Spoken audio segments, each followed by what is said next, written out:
Assalamualaikum. Kali ini saya akan melanjutkan kisah Lisa dan Risa. Sebelumnya, untuk teman-teman yang belum subscribe, tolong subscribe dan jangan lupa komennya. Baiklah, jika memang harus seperti itu, kami ngikut saja, jawab bapak saya. Ya sudah, semua sudah gamblang, sudah pada setuju. Kami sekeluarga pun sudah merasa lega. Jika begitu, kami pamit pulang dulu Pak Warto, ucap kakeknya Lisa. Kok buru-buru sekali Pak? Tanya bapak. Iya Pak, maaf. Ada yang perlu kami persiapkan, jawab kakeknya Lisa. Oh, ya sudah kalau begitu Pak, jawab bapak saya. Lisa, masih mau di sini apa ikut pulang? Tanya kakek. Lisa mau keluar sama Mas Arok. Sekalian minta izin, jawab Lisa. Oh alah, ya sudah kalau begitu. Mari Pak, Bu, kami pamit pulang dulu, ucap kakek. Dan keluarga Lisa pun pulang. Tinggallah Lisa sendiri di rumah saya. Emang kita ada janji mau keluar? Tanya saya kepada Lisa. Emang kalau mau keluar harus buat janji dulu, jawab Lisa. Sudah, sini dulu. Sebelum keluar, ibu mau bicara sama kalian berdua, ucap ibu. Kami pun duduk kembali. Mau bicara apa, Bu? Tanya saya ke ibu.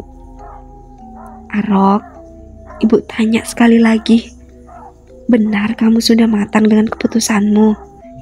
Tanya ibu. Insya Allah Bu, Arok minta doa dan restunya dari bapak dan ibu, jawab saya. Jika ini keputusanmu, ibu dan bapak senantiasa merestuimu, Cak Bagus, ucap ibu sambil meneteskan air mata. Lisa, sini mendekat ke ibu, ucap ibu memanggil Lisa. Lisa pun segera mendekat dan bersimpu di kaki ibu.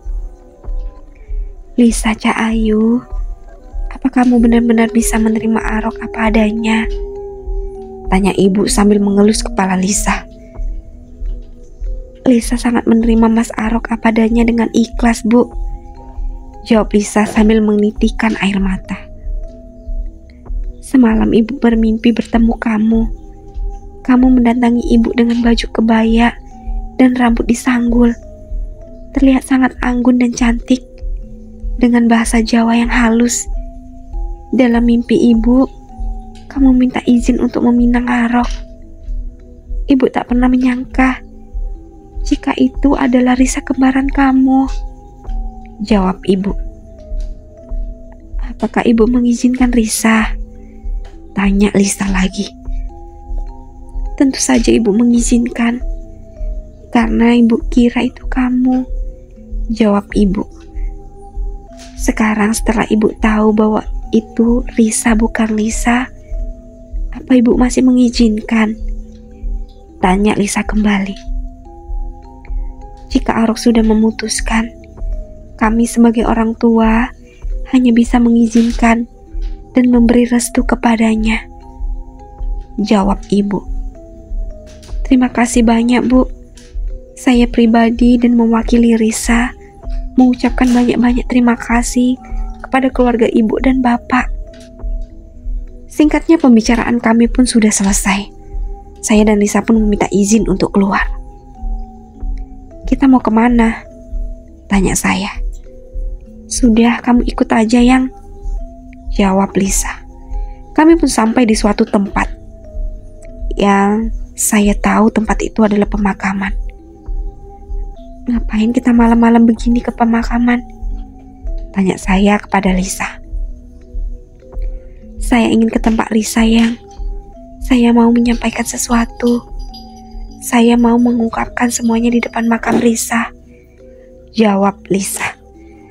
Saya pun hanya bisa mengikuti Lisa. Kami berjalan masuk ke pemakaman. Ya, cukup masuk ke dalamlah pemakamannya Risa. hingga tibalah kami di suatu malam kecil dengan pagar besi warna kuning. Ini yang tempat Risa.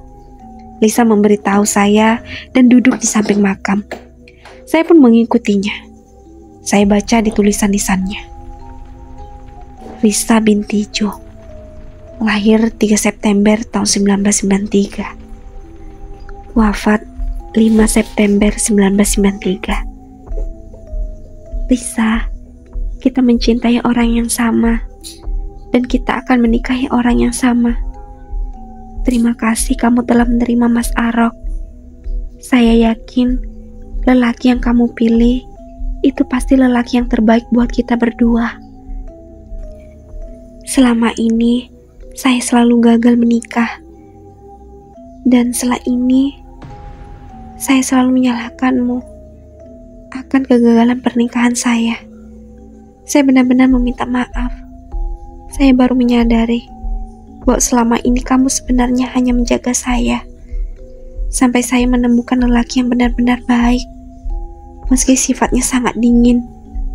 Sekali lagi terima kasih banyak untuk semuanya. Lisa pun menangis tersipu di samping makam Risa. Sudahlah, ayo kita pulang.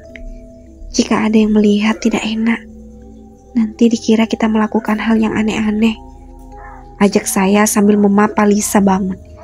Lisa pun hanya mengangguk dan bergegas berdiri. Baru saja kami membalikkan badan dan akan segera pulang. Makam Lisa pun mengeluarkan bau yang sangat harum. Saya dan Lisa pun saling memandang. Sudah, itu tandanya Risa mendengar semua ceritamu, ucap saya sambil menggandeng Lisa untuk berjalan, meninggalkan pemakaman. Wangi itu pun masih mengikuti kami berdua. Sampai kami masuk mobil, barulah wangi itu menghilang begitu saja. Kita langsung pulang aja ya, ajak saya ke Lisa. Iya Yang, kamu antar saya ya, nanti mobil kamu bawa aja, jawab Lisa. Saya pun hanya mengangguk. Singkatnya, saya pun sampai rumah. Segera saya masuk kamar untuk segera tidur. Pantas Risa semalam tidak mendatangi saya. Rupanya dia mendatangi ibu. Batin saya dalam hati. Saya pun berinisiatif untuk menemui Risa lagi. Segera saja saya taruh kain pemberian kakek yang diberikan ke saya. Segera saya berbaring di atas tempat tidur. Setelah beberapa waktu, jelas saja saya mulai memasuki alam bawah sadar saya. Kali ini ditunjukkan dengan suatu rumah. Rumah joglo khas orang Jawa. Saya lihat di sekitar rumah sudah ramai orang berlalu lalang. Saya pun sempat bingung ini rumah siapa. Orang-orang pun sibuk hilir mudik. Ada yang bawa kayu, nampan, dandang, janur, buah-buahan, dan masih banyak lainnya. Di saat saya bingung dengan semua ini, secara tiba-tiba ada sosok seorang nenek yang menghampiri saya. Mas Arok, tanya nenek tua itu. Iya Nek. Langsung saja saya mengambil tangan nenek itu dan menciumnya. Karena itu adab yang selalu diajarkan ayah ketika bersapa dengan yang lebih tua dari kita. Nenek kok tahu nama saya? Emang nenek ini siapa? Tanya saya. Saya Nenek Sarpa. Saya salah satu orang terdekatnya Nak Risa, jawab nenek. Terus Risanya kemana Nek? Terus ini rumah siapa? Dan ada apa? Kok sampai ramai sekali? Tanya saya penasaran. Justru itu saya dimintai tolong oleh Nak Risa untuk menemui Nak Arok, ucap Nek Sarpa. Sontak saya pun agak marah akan pernyataan itu. Kok tidak sopan benar si Risa Nek? Kok beraninya nyuruh orang yang lebih tua? Biar nanti saya bilangin si Risa, ucap saya agak kesal. Nak Arok jangan marah dulu. Ini juga kemauan nenek sendiri. Nenek menemui Nak Arok untuk menjelaskan sesuatu dan menjawab pertanyaan Nak Arok, jawab Nenek Sarpa. Menjelaskan apa, Nek? Tanya saya. Yang pertama, Nak Risa tidak bisa menemui Nak Arok karena masih masa dipingit. Jika seorang gadis mau menikah, maka mereka akan dipingit, tidak boleh menemui calon pengantin pria.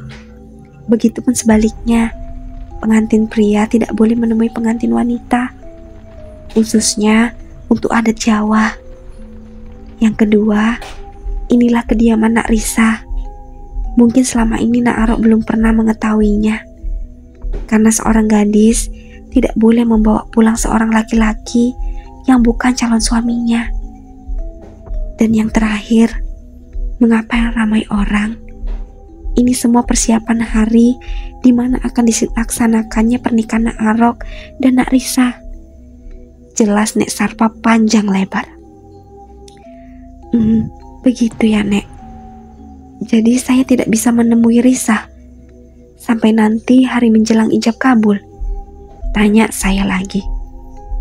Betul, Nak Arok. Nak Arok anak yang baik, maupun secara perilaku atau hati. Banyak yang ingin mempersunting Nak Risa dari bangsa kami maupun dari bangsa Nak Arok yang harus akan jabatan dan kekayaan dengan cara instan. Jelas Nenek Sarpa lagi. Maksudnya bagaimana, Nek? Saya belum mengerti dengan yang dimaksud dengan bangsa saya yang mau menikahi Risa untuk mendapatkan jabatan dan kekayaan. Tanya saya lagi. Begini, Nak Arok, bangsa kami mempunyai suatu kelebihan untuk memberi sesuatu ke bangsanya Mas Arok dengan syarat tertentu, dan itu yang ingin dimanfaatkan oleh bangsa dari Mas Arok menikahi Risa. Tapi juga bangsa kami tergolong menjadi beberapa, dan kami adalah salah satu bangsa yang tidak menganut sah itu. Kami masih percaya adanya Kanjeng Pangeran, yaitu Allah Subhanahu wa Ta'ala. Oh, gitu ya, Nek. Saya mulai sedikit paham, Nek. Terima kasih banyak atas pengetahuannya ya, Nek, ucap saya. Sama-sama, Nak Arok. Jagalah kebaikan hati Nak Arok. Meski sifat Nak Arok sering disalahartikan oleh sebagai orang sombong, tapi sebenarnya bukan itu sifat Nak Arok. Memang sifat dan watak bawaan Mas Arok sudah nurun dari leluhur Mas Arok yang bawaannya dingin. Jelas Nenek. Baiklah, Nek, kalau begitu saya pamit pulang dulu. Sampaikan kepada Risa jika saya kesini. Lalu saya pun menjabat tangan Nek Sarpa dan menciumnya. Mari saya antar. Pejamkan mata Mas Arok. Saya pun langsung mengikuti apa yang dikatakan Nek Sarpa. Singkatnya, saya pun terbangun karena HP saya berdering. Ternyata Lisa yang menelpon. Halo, Yang. Iya, halo. Bangun, sholat subuh, perintah Lisa. Iya, ini juga sudah bangun. Kamu juga jangan lupa sholat, jawab saya. Ya sudah. Panggilan pun kami akhiri. Bergegas saya pun siap-siap untuk melakukan sholat subuh. Setelah sholat, saya pun mengaduk air penyemangat, yaitu kopi. Sambil mengopi, sambil saya memikirkan hal yang semalam. Karena jujur, saya baru tahu jika ada acara pingitan jika mau menikah. Nanti saya akan tanyakan ke kakek, batin saya. Saya pun bersiap untuk berangkat bekerja. Sebenarnya saya disuruh libur sama Pak Jo, biar Kosim yang mengurus sementara pekerjaan saya. Tapi saya tidak enak. Singkatnya saya pun berangkat kerja. Hari itu saya jalani seperti biasa. Hanya saja saya merasa selalu jantung saya berdeg-degan dengan tiba-tiba. Saya pun tidak memperdulikannya. Tidak terasa sore pun tiba. Saya pun langsung bergegas pulang. Sesampainya di rumah, saya pun langsung saja mandi. Karena selepas maghrib, saya berniat menemui kakek. Singkatnya maghrib pun tiba. Setelah sholat maghrib, segera saya menuju rumah Lisa. Sengaja saya tidak menghubungi Lisa dulu. Beberapa saat kemudian, Sampailah saya ke rumah Lisa. Assalamualaikum. Assalamualaikum. Beberapa kali saya ucapkan salam. Barulah ada sautan dari dalam. Waalaikumsalam, jawab Lisa sambil membuka pintu. Loh Yang, kok tidak memberi kabar dulu kalau mau kesini? Tanya Lisa. Emang setiap mau kesini harus memberi kabar? Tanya saya balik. Iyalah, biar saya bisa berdandan dulu, biar cantik, ucap Lisa. Alah, sama saja mau dandan atau tidak mah.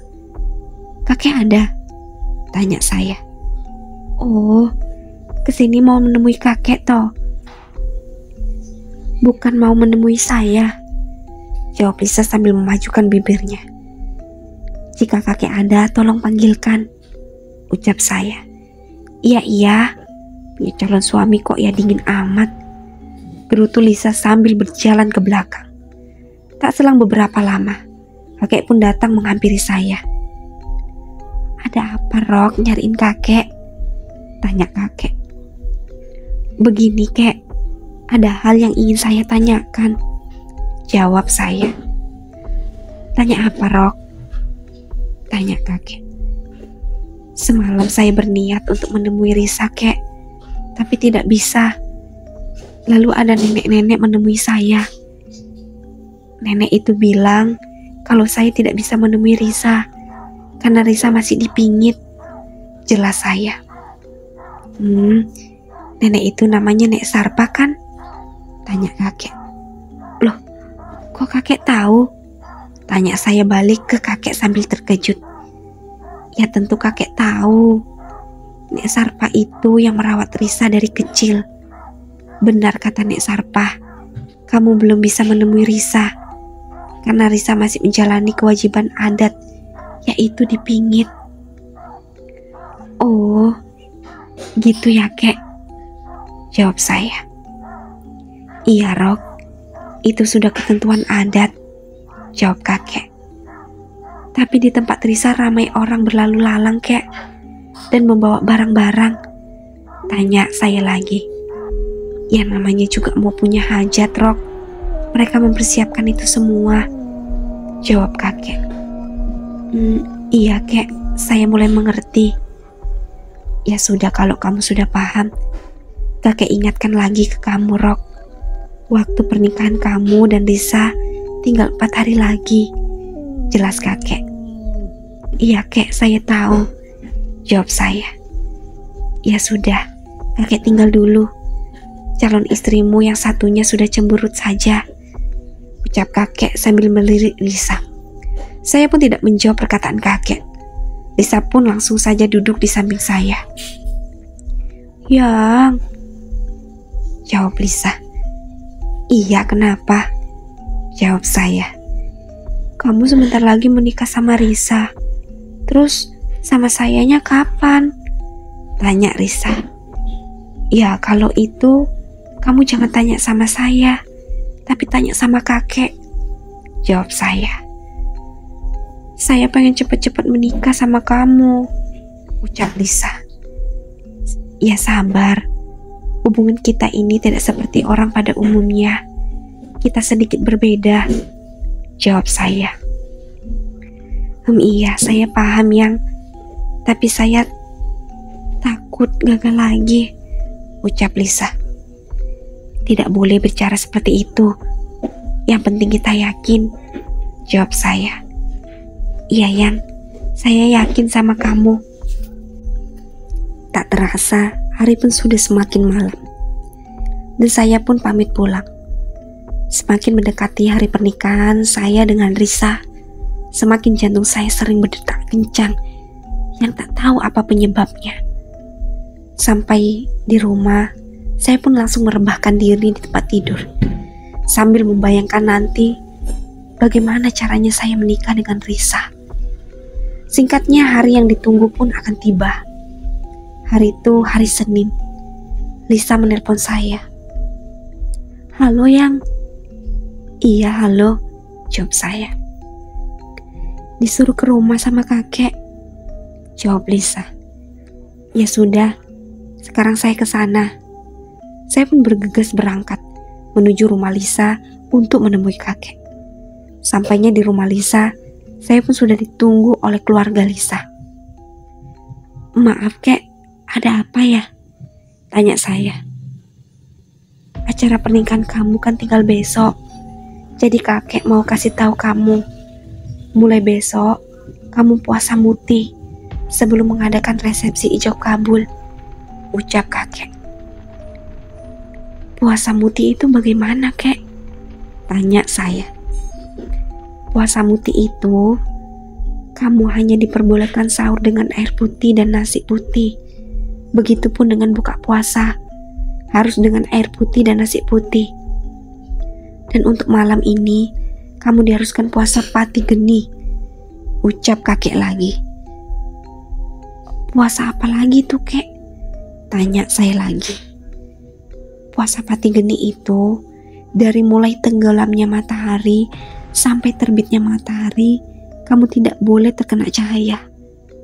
Cahaya apapun itu, dan sedikit apapun itu," jelas kakek.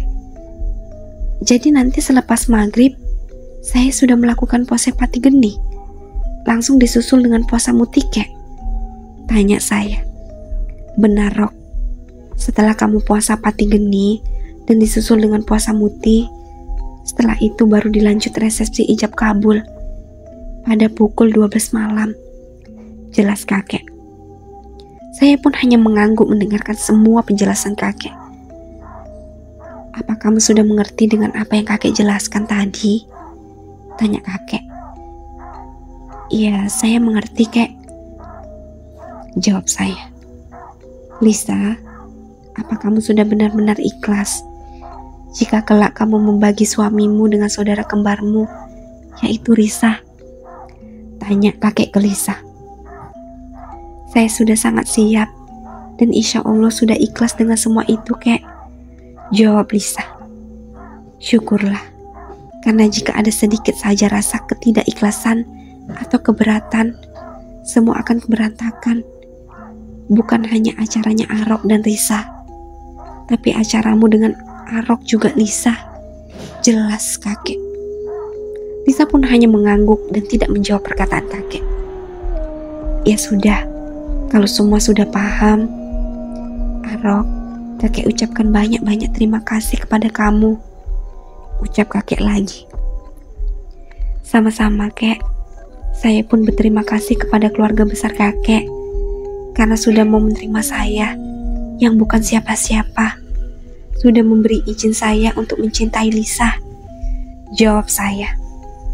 "Ya sudah, kakek ke belakang dulu. Silakan kamu ngobrol sama Lisa." Saya pun hanya mengangguk dan kakek pun beranjak pergi.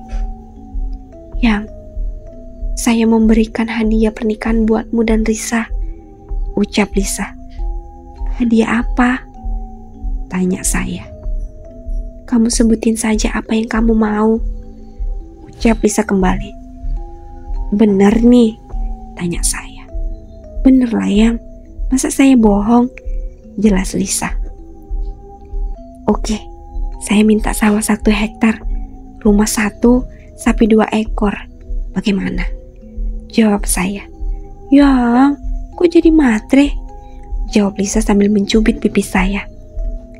"Yang benar dong mintanya," ucap Lisa lagi. Saya pun memegang tangan Lisa. "Yang, saya mau akan segera saya dapatkan," ucap saya sambil melihat Lisa. Sontak saja Lisa memalingkan mukanya. Saya pun tidak memperdulikannya. Hari pun sudah mulai sore.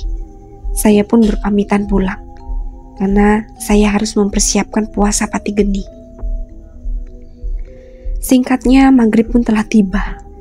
Segera saya menunaikan sholat maghrib. Setelah itu saya mematikan lampu kamar dan menutup semua celah-celah lubang yang ada di kamar, sehingga tidak ada cahaya yang bisa masuk. Sebelumnya saya juga sudah menyiapkan air putih dan nasi putih untuk lanjut puasa muti. Saya pun mulai melakukan puasa pati geni. Dalam menjalankan puasa itu, saya sama sekali tidak boleh tertidur, hanya boleh memejamkan mata. Sungguh luar biasa godaan yang saya alami waktu melakukan puasa pati geni. Yang pertama, badan terasa dililit ular besar, sampai saya hampir pingsan kehabisan nafas. Untungnya saya masih bisa menahannya.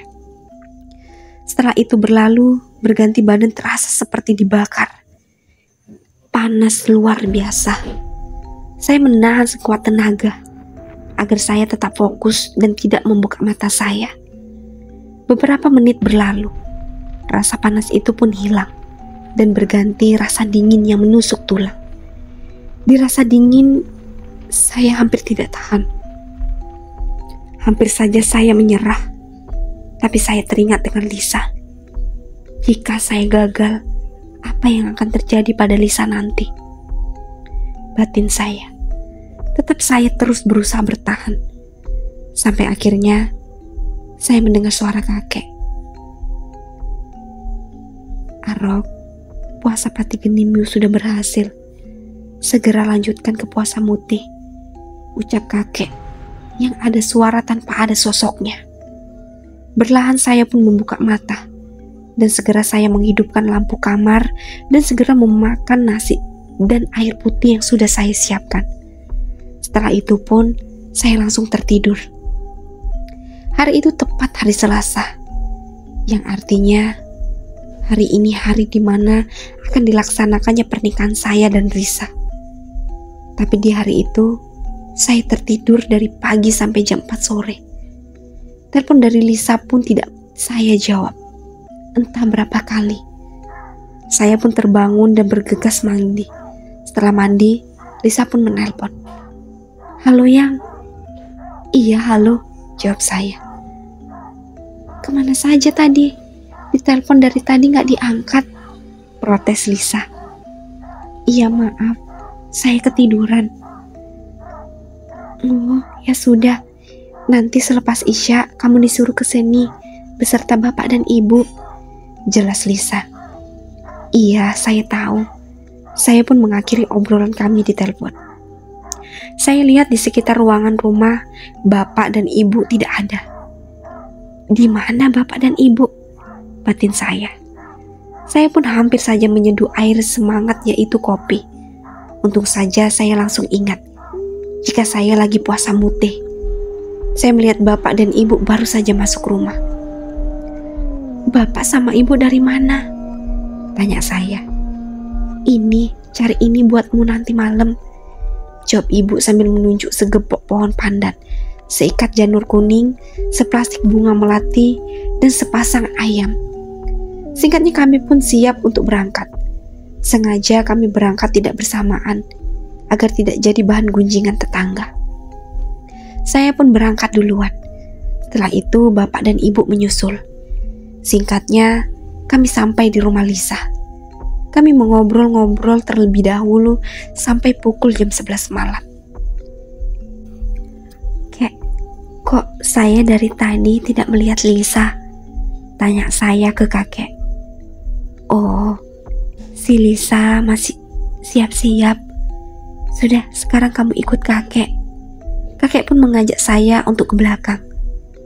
Kamu pakai ini Rok, sambil memberikan jari berwarna coklat. Ini harus bagaimana kek? Tanya saya yang tidak tahu buat apa jarik itu. Kamu masuk kamar mandi lalu lepas semua pakaianmu. Dan pakailah jarik itu sebagai pengganti penutup tubuhmu, jelas kakek. Saya pun langsung menurutinya. Setelah saya menuruti perkataan kakek, kakek pun menyuruh saya duduk di depan kakek. Duduk sini Rok, perintah kakek. Setelah saya duduk, saya pun dimandikan dengan air yang bercampur aneka bunga. Kakek pun menyiram kepala saya. Setiap sekali menyiram, kakek berhenti sejenak, seperti membaca doa. Saya pun menghitung siraman itu. Saya hitung, kakek menyiram kepala saya sebanyak 7 kali. Proses mandi sudah selesai, Rok. Sekarang kamu masuk kamar Lisa. Saya sudah ada calon mertua laki-lakimu. Nanti kamu akan didandanin olehnya, jelas kakek. Saya pun hanya mengangguk dan langsung berjalan menuju kamar Lisa. Benar saja, di kamar Lisa sudah ada Pak Jo dan bapak saya. "Sini nak, masuk," jawab Pak Jo. Saya pun masuk dengan badan agak menggigil karena dingin. Setelah masuk, segera Pak Jo dan bapak memakaikan saya baju. Bukan baju sih tepatnya. Bawahannya seperti khas kerajaan Jawa. Tidak lupa juga dengan topinya dan keris di belakang, beserta rangkaian bunga melati yang melingkar di leher.